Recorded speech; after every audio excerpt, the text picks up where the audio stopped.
Olá, boa tarde. Terça-feira, 16 de agosto. O NT Sul começa agora ao vivo com os principais destaques. Começa hoje a campanha para as eleições municipais 2016. As novas regras eleitorais proíbem doações de empresas e reduzem o tempo de campanha. No dia 26, começa a campanha no rádio e na televisão. A duração da propaganda eleitoral gratuita a partir desse ano será de 35 dias e não mais 45, como nas eleições anteriores. Cada programa vai ter duração de 20 minutos, sendo 12 destinados aos candidatos a prefeito e 8 aos vereadores. E nós fomos às ruas saber o que fará o cachoeirense definir o voto para prefeito e vereador. As novas propostas que os futuros candidatos vão nos dar, né? É isso que vai me fazer decidir o meu voto. Mas a princípio eu já tenho candidato. Já. O meu já está na mão também. Só verificar as propostas agora e fazer um balanço. E foram confirmadas irregularidades na gestão do Departamento de Esgotos Pluviais de Porto Alegre. São mais de R$ 2 milhões de prejuízo aos cofres públicos. E dados do Ministério da Saúde divulgam um número alarmante sobre a saúde dos homens brasileiros. Eles não costumam ir ao médico de forma preventiva. O resultado da pesquisa também levantou outra questão pertinente à saúde do homem no Brasil. Aqui no país, eles têm morrido mais cedo do que as mulheres e de doenças que poderiam ser prevenidas, como acidentes vasculares e infarto. Agora, 12h04 e tem ainda dicas de saúde, nutrição e emagrecimento com Denise Caspani. Você vai ver essas e outras informações a partir de agora no NT Sul. Seja muito bem-vindo.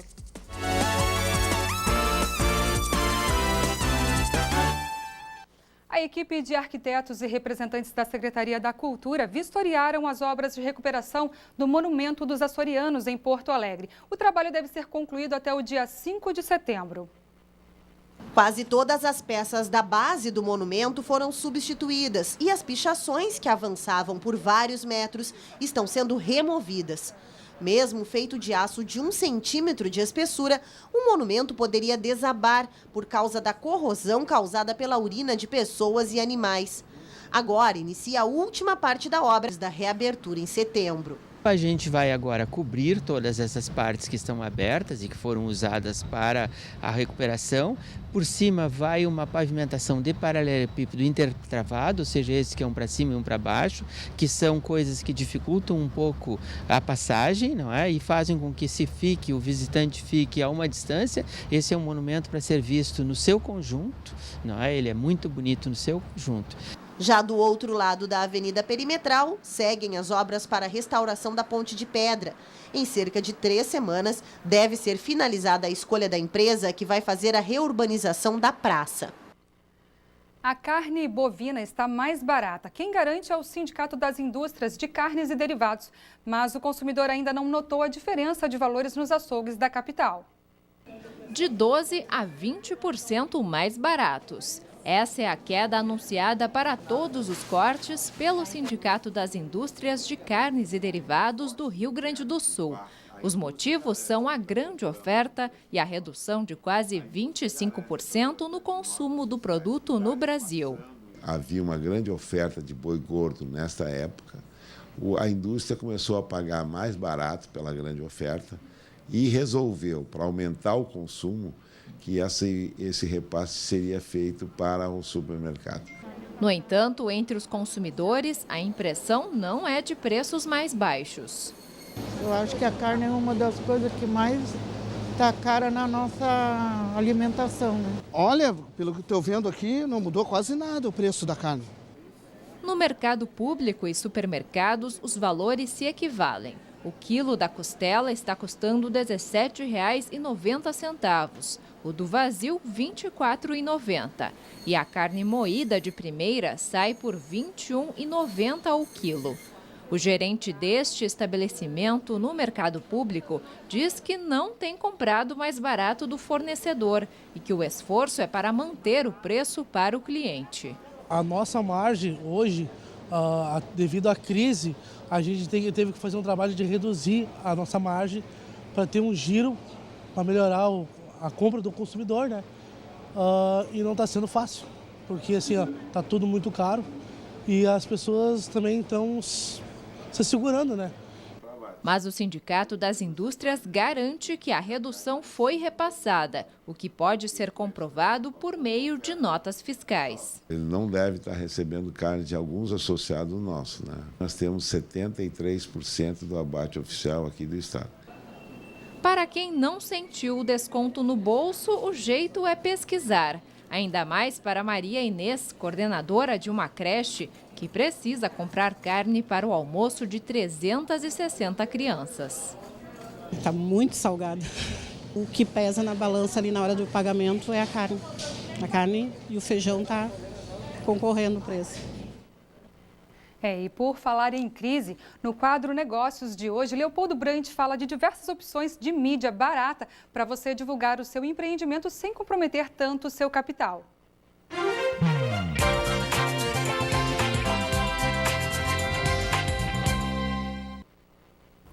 Boa tarde, pessoal. Boa tarde a todos vocês que estão nos assistindo. Semana que passou, falamos alguma coisa sobre mídias, sobre como fazer um marketing mais barato, principalmente usar de mídias mais baratas. O que nos provoca esse assunto? Muitas pessoas têm nos procurado e dito o seguinte: Leopoldo, a mídia é muito caro e o retorno não é tanto quanto se espera. Mas existe várias regras, como já falamos da outra vez aqui. Uma empresa, ela gasta em torno de 2 a 3% do seu faturamento em mídia. E nós ficamos, como na última programação, de dizer algumas mídias mais baratas, mais em contas, entre aspas. Claro, toda ela pode ser barata ou cara se ela não te trouxer retorno. Por menos que eu invista e ela não me trouxer retorno, vai ser um investimento caro em cima dessa mídia que eu estou propondo. Mas vamos pensar algumas coisas simples, muito simples, que desde antigamente, de muito tempo usa. Mídias, por exemplo, que hoje se fala bastante, a questão das faixas, das bandeiras, de folders, panfletos, são mídias tecnicamente baratas que, se bem empregada e que, se bem utilizadas, bem expostas, elas ainda continuam chamando a atenção. Nós temos que pensar na mídia, cada vez que lançamos, na velha e boa situação daquela abreviação do AIDA, AIDA, ou seja, nós temos que chamar a atenção do nosso cliente, provocar o interesse, logo em seguida o desejo e depois a ação de compra. E essas mídias ainda, através dessas faixas, desses folders, dessas entregas, elas ainda estão, se bem elaboradas, chamando muita atenção em cima disso. Bom, estas são as velhas. Vamos falar de algumas coisas mais recentes em cima da mídia. Hoje nós temos muito uma mídia em cima de informática, muito uma mídia baseada em cima de internet. E aí nós temos vários tipos, temos Facebook, tem e-mail, tem isso, tem aquilo e tem várias outras coisas. Vamos pegar uma mídia bem elaborada em cima de um Facebook. Todos nós sabemos o grande retorno, a grande quantidade de visualizações, a grande participação em curtidas dentro disso aí. Será que não está na hora de eu realmente usar uma boa internet através de um bom Facebook ou um bom Twitter, ou sei lá o que for dentro disso, certo? Para quê? Para que realmente a gente possa alcançar esse nosso cliente. Não utilizar somente para saber a fofoquinha, o que aconteceu, onde é que eu estive, onde é que eu vou, para onde vai. Use em forma de empresa, divulga a tua empresa nisso aí, que isso está dando um bom retorno. O próprio e-mail. Na hora de cadastrar teu cliente, cadastra o e-mail do cliente hoje. Ainda por incrível que pareça, há lojas que no fazer o cadastro não pedem o e-mail do cliente. E hoje o e-mail é uma ferramenta que dá para fazer uma boa divulgação.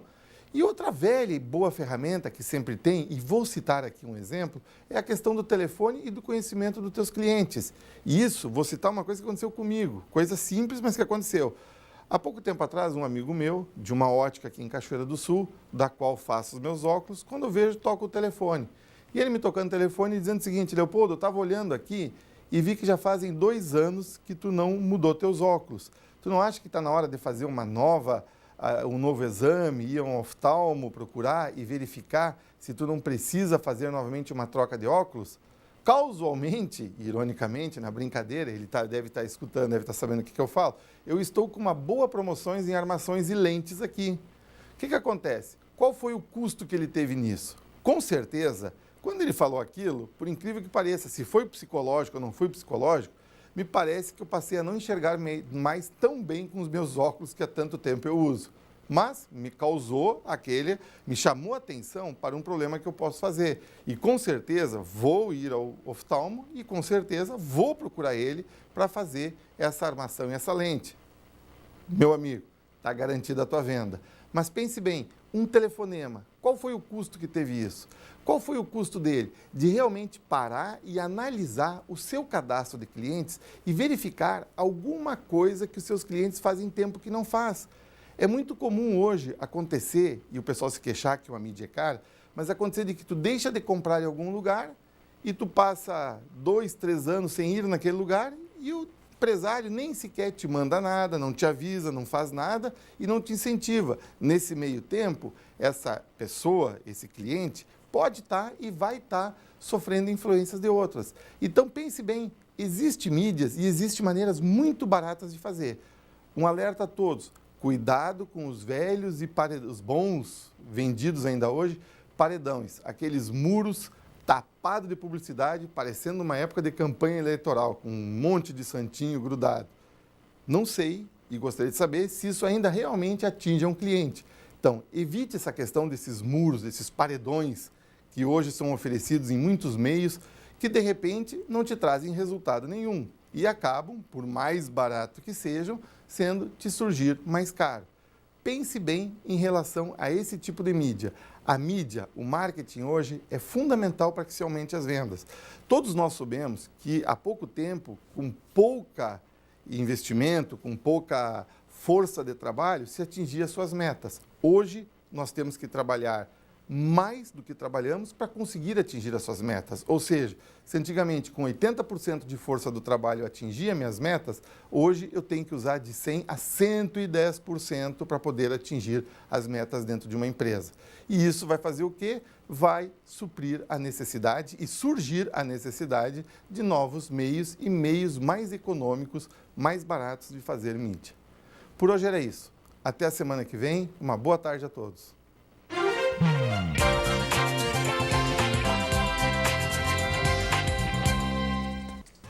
A seguir, você vai ver o que muda na campanha para as eleições municipais que começou hoje. As novas regras eleitorais reduzem o tempo de campanha e proíbem doações de empresas. No dia 26, começa a campanha no rádio e na televisão. A duração da propaganda eleitoral gratuita a partir desse ano será de 35 dias e não mais 45, como nas eleições anteriores. Cada programa vai ter duração de 20 minutos, sendo 12 destinados aos candidatos a prefeito e 8 aos vereadores. Agora, 12h15, nós voltamos em instantes.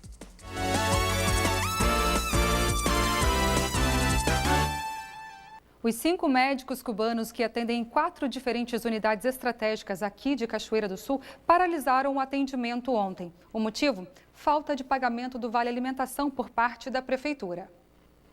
Os pacientes de 4 unidades estratégicas ficaram sem médico nesta segunda-feira. Esta paciente, que pediu para não ser identificada, foi ao posto por conta de uma infecção, mas saiu sem atendimento. É infecção, eu não consegui ficar no colégio. Tá bom, então, obrigada, tá? Do lado de dentro, os funcionários não me informam o motivo da falta dos cubanos no serviço. Quem está autorizado a dar entrevistas é a pessoal lá da secretaria. Secretária de Saúde. Isso. Não temos autorização para gravar, por isso o cinegrafista fica do lado de fora. Vocês estão com atendimento à comunidade hoje? Viu? Nossa, eu tenho mais de 10 pacientes me esperando. Tá, eu não tenho como... Eu tenho tudo gestante e criança, eu tenho 2 recém-nascidos, uma mãe com sangramento. Eu não posso... Tá, eu não tenho coisa mais importante para fazer do que estar dando atenção. Mas se puder, vá na secretaria, tá? Ou via a secretária de saúde, você não pode... Não, é que eu sou só enfermeira, não tenho autoridade nenhuma para falar nada, né? Tá? Não está autorizada a falar? Isso. Por telefone, conseguimos falar com a secretária municipal de saúde, Marta Caminha, durante a tarde de segunda-feira. Nós estamos pagando uma parte em recurso, isso já se pagava, e uma parte em alimentos. Esse mesmo o processo ia mudar, tá? Mas não mudou, infelizmente não mudou. Não mudou, conforme disse a secretária. E o Vale Alimentação está desde junho atrasado. E a previsão, então, é que eles voltem a trabalhar a partir de quando? Eu penso que amanhã, a partir de amanhã, a situação vai ser resolvida. Essa reportagem foi gravada ontem e hoje pela manhã os 5 médicos cubanos retomaram o atendimento nas unidades estratégicas de Cachoeira do Sul. O Ministério da Saúde divulgou dados alarmantes sobre a saúde dos homens aqui no Brasil. Segundo a pesquisa, um número alto de homens não tem o costume de ir ao médico de forma preventiva. Jorge é um exemplo a ser seguido. Eu, desde novo, eu sempre estou fazendo meus exames de ano em ano, para evitar constrangimento no futuro. E graças a esse tipo de exame que eu constatei que tinha problemas nas minhas coronárias, que evitou o infarto. Infelizmente, nem todo mundo cultiva os mesmos cuidados que ele. Segundo uma pesquisa da Vigitel, realizada em 2015 por telefone, 1/3 dos homens, ou 31% deles, não tem o costume de procurar os serviços de saúde. Destes, 55% disseram nunca ter precisado. Esta semana, em uma declaração polêmica, o ministro da Saúde afirmou que os homens cuidam menos da saúde porque trabalham mais do que as mulheres. Mas para este urologista, a realidade é bem diferente. Questão de não ir ao médico, a fazer a medicina preventiva em relação ao homem, e usando o trabalho como desculpa, realmente é uma desculpa que os homens usam, mas que não é a realidade. O dado é que eles não vão, que eles entram no serviço de saúde geralmente através dos serviços de urgência. Isso quer dizer que o homem, quando entra no serviço de saúde, ele já está doente, ele não faz a prevenção das suas doenças. O resultado da pesquisa também levantou outra questão pertinente à saúde do homem no Brasil. Aqui no país, eles têm morrido mais cedo do que as mulheres e de doenças que poderiam ser prevenidas, como acidentes vasculares e infarto. E são justamente as doenças do sistema circulatório que mais matam os homens brasileiros. Afora que o homem também tem algumas características. Ele tem um tipo de alimentação que favorece o aumento do colesterol. Ele tem um tipo de alimentação que ele coloca mais sal na carne. E o sal aumenta a pressão. E a pressão é um fator de risco muito importante. O homem, a maioria deles fumam e bebem. E o fato de fumar e beber e não fazer exercício também é um fator muito importante. A pesquisa ouviu mais de 6 mil homens que tiveram contato com o SUS no ano passado. 80% deles tinham entre 20 e 39 anos de idade. 67% afirmaram ter renda de até 2 salários mínimos. Quase metade eram casados. A vacina brasileira contra a dengue, desenvolvida pelo Instituto Butantan, está sendo testada em voluntários na capital gaúcha desde o final de julho. A expectativa é de que 17 mil pessoas testem a imunização em todo o país. O estudo é coordenado pelo Instituto de Pesquisas Biomédicas e pelo Serviço de Infectologia do Hospital São Lucas, da PUC. A expectativa é de que participem do teste 1.060 pessoas. Esta é a última etapa antes de a vacina ser submetida à aprovação da Agência Nacional de Vigilância Sanitária para ser produzida em larga escala. Os voluntários precisam ser de Porto Alegre, já que uma equipe médica vai acompanhar os efeitos.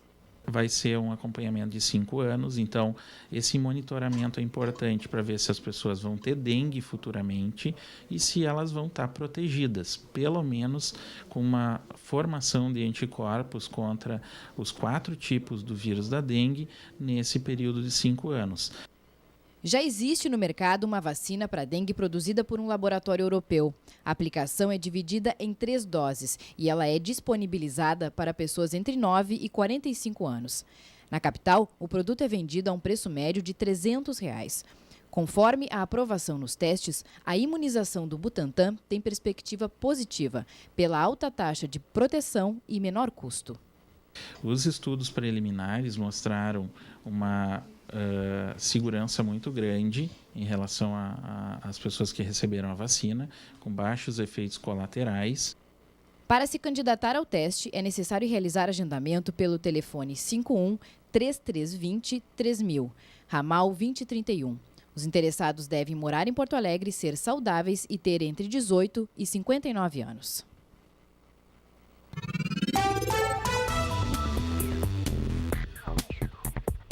O dia começou com temperaturas elevadas em Cachoeira do Sul, com sol e bastante umidade. As nuvens devem aumentar ao longo da tarde. A temperatura mínima ficou em 15 graus e a máxima deve chegar a 28. Quarta-feira, o dia deve começar com sol, as nuvens também aumentam e pode chover. Temperatura mínima de 9 graus e máxima de 21. Quinta-feira deve registrar tempo bom. As temperaturas ficam entre 6 e 19 graus. Confira no mapa como fica o tempo hoje em todo o Rio Grande do Sul.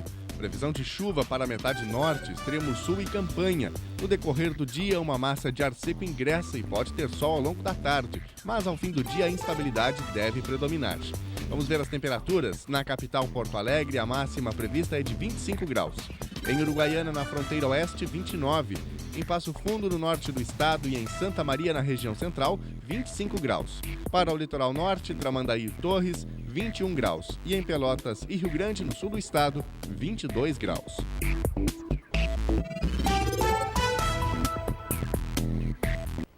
A campanha para as eleições municipais começou hoje e será a menor dos últimos 20 anos. Deverá ser também a mais barata. A disputa será a primeira depois das novas regras eleitorais que reduzem o tempo de campanha e proíbem as doações de empresas. Veja o que vale e o que não vai valer.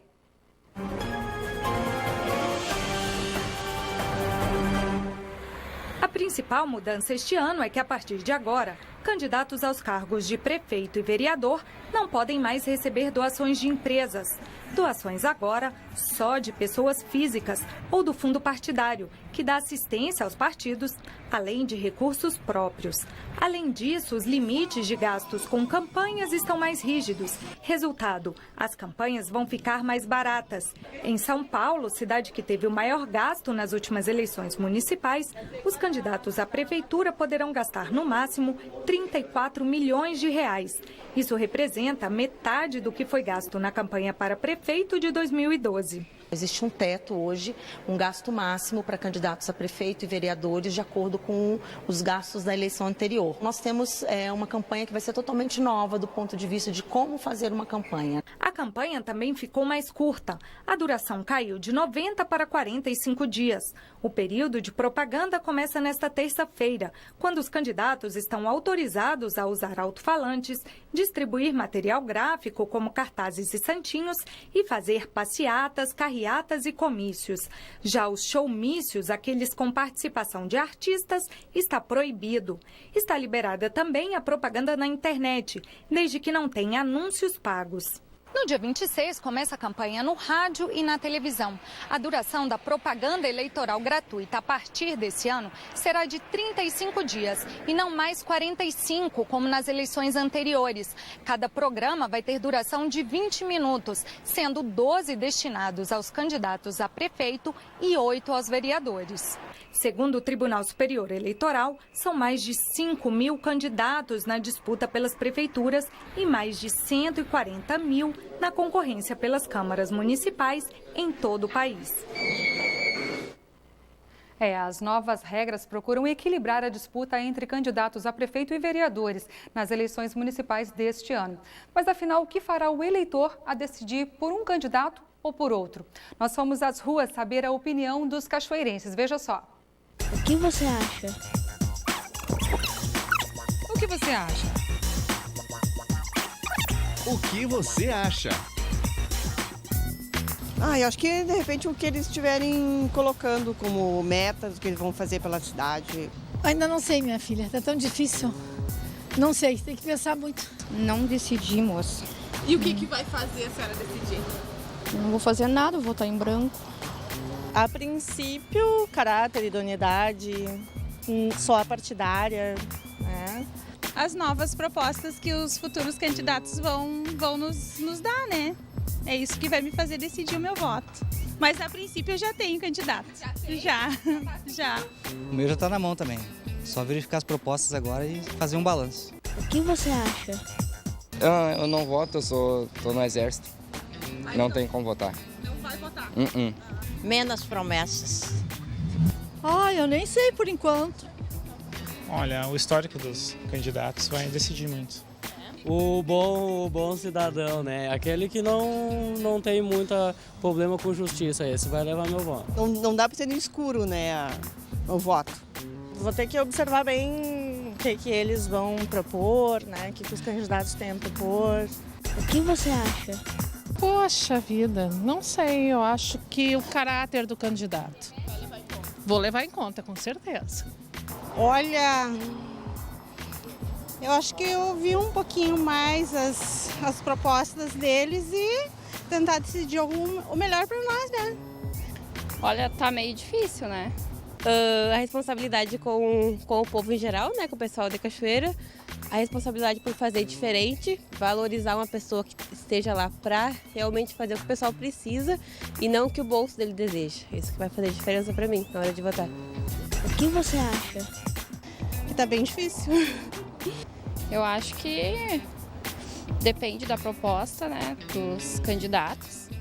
E ainda assim tá meio difícil de saber se realmente o meu voto não vai ser nulo esse ano. Uma análise bem criteriosa. Com certeza. Seria mais nesse sentido mesmo. Analisar e avaliar. Sim, isso aí. O que você acha? Precisa escolher muito bem. Se você vota nulo ou em branco, você dá a oportunidade de quem vota realmente escolher o candidato por você. E aí você vai ser governado por quem o outro escolher. Então pense muito bem.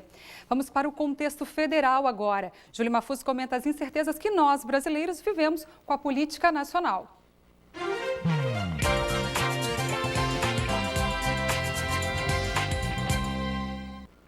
Olá, boa tarde. Hoje o processo político brasileiro está profundamente instável. O que nós podemos pensar sobre o futuro do Brasil? Eu particularmente tenho certezas e incertezas. Uma certeza é que Dilma vive seus últimos momentos na presidência da República. Uma incerteza é o que acontecerá com o Brasil assim que Temer for presidente de fato e de direito. Outra certeza que tem é que continuaremos vivendo a instabilidade política e, com isso, a nossa economia, independente da orientação programática, continuará sofrendo percalços. Uma outra certeza que tem é que não podemos mais recuar. Dilma não teria mais nenhuma condição de voltar. E o seu julgamento, que do ponto de vista jurídico, na minha opinião, é insustentável em condições normais, acontecerá pela história. Esta é uma certeza que tem uma nova conformação política com o presidente eleito e com base no Congresso e na sociedade, seria a única alternativa viável para a estabilidade. E agora resta aí a segunda incerteza. Esperaremos 2 anos para que isso aconteça, mantendo no cargo alguém que, no mínimo, é tão culpado como o anterior, ou avançamos de uma vez, superamos essa etapa e passamos a olhar para frente. Isso depende de nós e de nossa mobilização, porque de lá nada de bom sairá. Falei e assino embaixo. A seguir, você vai ver, foram confirmadas irregularidades na gestão do Departamento de Esgotos Pluviais de Porto Alegre. São mais de 2 milhões de reais de prejuízo aos cofres públicos. E você vai ver também como funciona o processo da produção da noz pecan aqui no estado. Cachoeira do Sul é referência na produção do fruto. Esta é a noz pecan. Nativa dos Estados Unidos, calcula-se que as primeiras mudas tenham chegado ao Brasil no começo do século passado, na região de Cachoeira do Sul, localizada no centro do estado. Agora 12h37 e tem ainda dicas de saúde e emagrecimento com Denise Caspani. Nós já voltamos.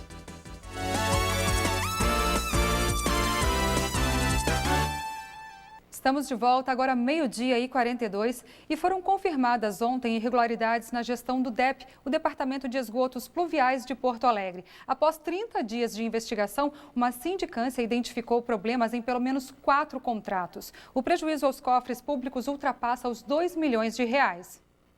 Coordenada pela Procuradoria-Geral do município, a sindicância comprovou a existência de irregularidades em empresas contratadas pelo DEP. Entre elas, a JD Construtora, que cobrou 30% a mais sobre os serviços de limpeza de bueiros na capital, causando um prejuízo de R$2 milhões aos cofres públicos. 3 servidores participavam do esquema. Na apuração maior, em que nós ouvimos gestores, ex-diretores, servidores, engenheiros e empresas, nós constatamos também irregularidade em contratos, inexecução de contratos conforme objeto contratado. Era apresentada uma planilha de serviços executados e ditos como feitos. Essa planilha não era conferida e era validada para pagamento. E, na verdade, os serviços não eram executados como ali constavam. Segundo o prefeito José Fortunati, todas as partes envolvidas serão penalizadas e o controle na gestão do departamento será mais rigoroso. Todos os servidores e as empresas estão sendo notificados. A partir desta notificação, nós estamos apurando internamente. E a partir desta apuração, verificando-se exatamente qual é a responsabilidade, nós poderemos tomar ou medidas administrativas em relação aos servidores ou judiciais em relação às empresas. Com certeza, tomaremos todas as medidas cabíveis para que o município possa recuperar aquilo em que foi lesado e o serviço público, obviamente, seja preservado. O relatório da sindicância será encaminhado ao Ministério Público, que fará uma investigação mais aprofundada do caso. Outros 16 contratos do departamento vão continuar sendo avaliados pela Prefeitura. Fortunati também anunciou o engenheiro de carreira, Renê Machado de Souza, como novo diretor-presidente do DEP e Daniela Castro Benfica como diretora adjunta. Ambos ficam no cargo até 31 de dezembro. A sociedade moderna oferece muita tecnologia que facilita a nossa vida, mas, por outro lado, deixa a gente mais sedentário. As comidas rápidas e industrializadas também colaboram para a nossa correria do dia a dia, não é mesmo? Mas a nossa saúde acaba sendo a mais prejudicada nesse processo. E não tem segredo, a forma de ganhar saúde e disposição e perder peso ainda é a velha conhecida de todos nós: exercício físico e boa alimentação. Veja o que diz a nossa nutricionista.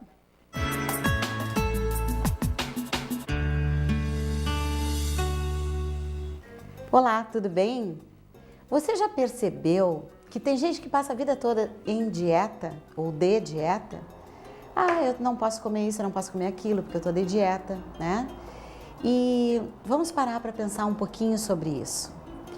Por que uma pessoa precisa, e quando eu estou falando passa de dieta, eu estou me referindo a pessoas que querem emagrecer. Porque, na verdade, a dieta é um plano alimentar, né? É um conjunto de medidas nutricionais para uma determinada finalidade, terapêutica ou preventiva, né? Então, a pessoa pode fazer uma dieta para engordar também. A dieta é uma forma, é a mesma coisa que se falava antigamente no regime, né? É um plano alimentar com uma determinada finalidade. Mas, popularmente, quando as pessoas dizem estou de dieta, elas estão dizendo que estão querendo emagrecer, né? Bom, então, acho que é bom a gente conceituar melhor isso e entender de uma forma mais ampla esse conceito, para a gente perceber o que faz parte dessa rotina e se realmente vale a pena, né? Porque vamos partir do princípio que uma pessoa, se precisa emagrecer, é porque ela passou por um período onde acabou acumulando gordura no corpo, né? Geralmente isso não acontece do dia para a noite. Isto é um processo que leva algum tempo e que tem uma causa. A cada 100 pessoas acima do peso, no máximo 5 pessoas têm algum problema interno, algum problema numa glândula, de uma disfunção endócrina ou alguma coisa no metabolismo que justifique esse aumento de peso e que não tem a ver essencialmente com excesso de comida. Apenas 5 pessoas. Os outros 95 que estão gordinhos é porque comeram demais. Se nós analisarmos a causa do aumento de peso e trabalharmos em cima dessa causa, então aí sim a solução vai virar, que não é fácil. Eu sempre digo que emagrecer é uma coisa difícil e as pessoas precisam de ajuda. comer é um ato social. Somente os nutricionistas pensam na comida como um meio de saúde, um instrumento, né? Uma forma das pessoas adquirirem os nutrientes, as substâncias que precisam, os nutricionistas e outros profissionais da saúde, quando estão trabalhando. No dia a dia, na hora de comer, as pessoas comem pensando no sabor, na aparência, no desejo que vem ao sentir o cheiro de alguma coisa. Nem sempre a pessoa está com fome, mas ela sente o cheiro de um alimento lá longe e fica pensando, eu gosto disso, e aí dá aquela vontade de comer, né? E se a pessoa não está alimentada, se ela não está bem alimentada, nos horários certos, nas quantidades que seu organismo precisa, então aí sim é um pulinho para ela acabar buscando aquele alimento que deu desejo de comer. Enfim, são N fatores que acabam influenciando na alimentação das pessoas. E esses fatores, se estiverem desorganizados, se a rotina estiver desorganizada, ou se a pessoa não tem muito controle do que ela se alimenta, fatalmente vai acabar ganhando peso sim. Isso somado a uma questão genética, de propensão a ganhar peso com facilidade, é muito fácil de engordar sim, acumular gordura corporal. Ou seja, tem que entender o motivo e trabalhar em cima desse motivo, atacar a causa do problema e aí o emagrecimento vai ser uma consequência. Se alimentando direitinho, não deixando de comer, essas dietas malucas aí, com restrição de calorias, comendo quase nada, passando fome, perdendo o bom humor, perdendo amizades, às vezes até relacionamentos, porque está de mal com a vida em função de uma restrição calórica muito grande, muito forte. E que geralmente não é orientado por um profissional, né? São dietas aí que corre de boca a boca, ou que tem numa revista, que prometem milagres. Né? Então, avalie se você não conhece alguém ou você mesma está nessa situação, porque isso pode ser muito perigoso para a saúde e não vai resolver nada. Passar fome não emagrece ninguém. É comendo corretamente, organizando seus horários, comendo sim as coisas que gosta, não exagerando, claro. Tem alguns alimentos mais calóricos, como as frituras, os doces, né? E esses sim devem ser usados com bastante parcimônia. E o resto, comida normal, comida de verdade. Vamos se alimentar direitinho, ter energia, equilíbrio e muita saúde. Esse é o meu recado de hoje. Uma boa tarde para você e até a próxima semana.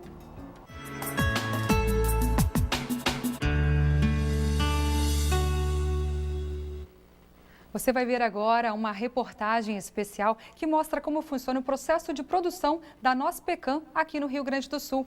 A cidade de Cachoeira do Sul é referência no cultivo desse fruto. Esta é a noz pecan.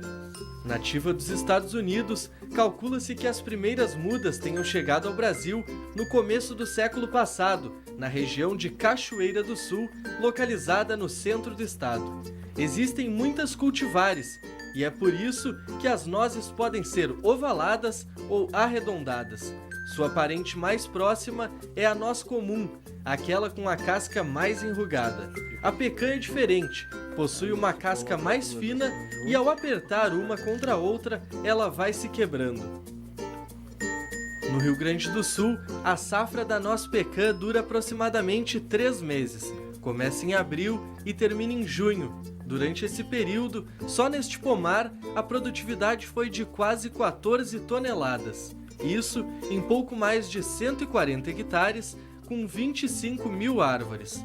Esse é o viveiro da Paralelo 30, uma das maiores produtoras de noz pecan da América do Sul.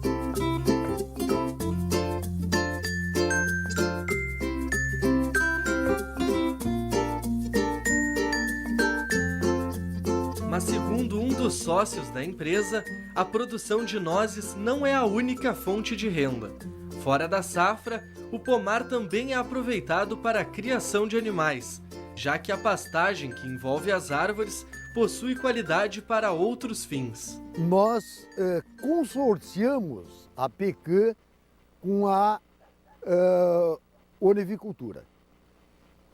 Então nós criamos ovelha e temos um resultado extraordinário, aproveitando a pastagem que é abundante embaixo das nossas árvores. Para quem tem interesse em investir na pecanicultura, a dica do proprietário é que o produtor faça, em primeiro lugar, um trabalho de escolha do solo.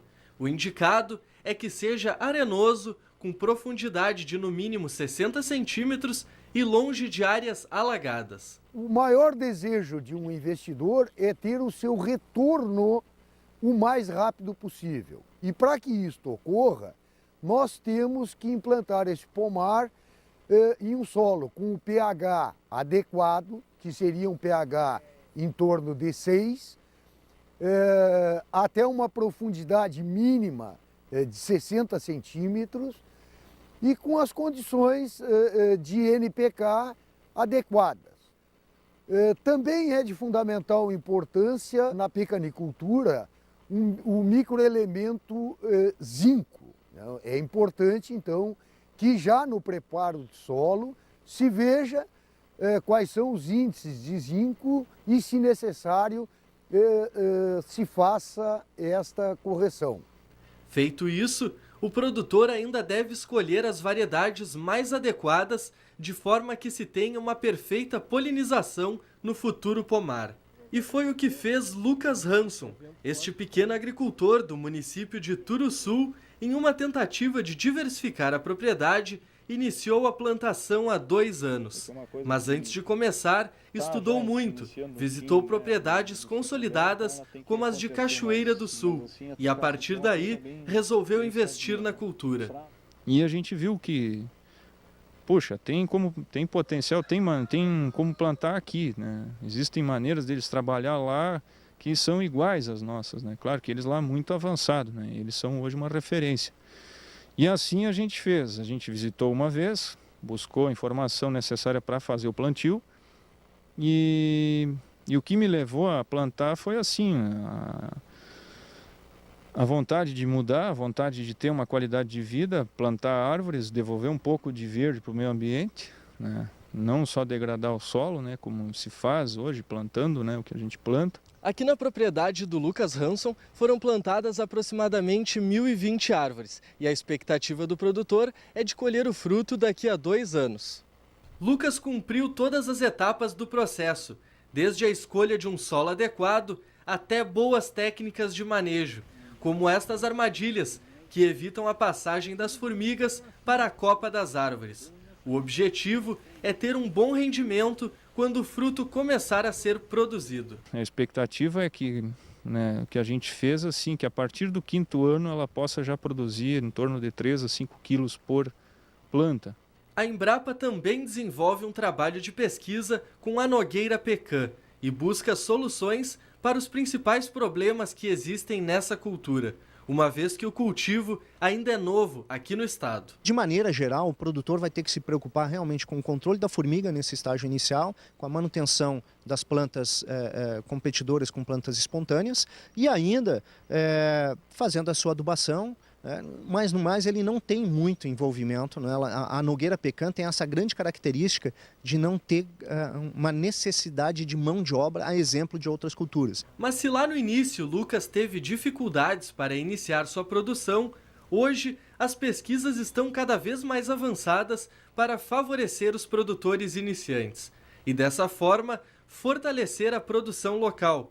Quem clama por isso são os comerciantes, como é o caso da dona Maria Alzira, uma doceira pelotense que importa de outras localidades essa matéria-prima tão necessária na hora de produzir seus doces. Segundo ela, os produtores locais não possuem certificação, o que acaba impedindo a compra das nozes. Os doces fabricados na empresa precisam de um certificado de procedência para serem comercializados. O que eu acho que facilitaria e que seria muito bom é que a gente poderia dar um apoio também aos produtores da nossa região. Era uma maneira de fazer uma troca gostosa de ser feita, né? O produtor nos oferecer o produto que ele tem para a gente poder fabricar o nosso doce e ficar tudo na nossa região.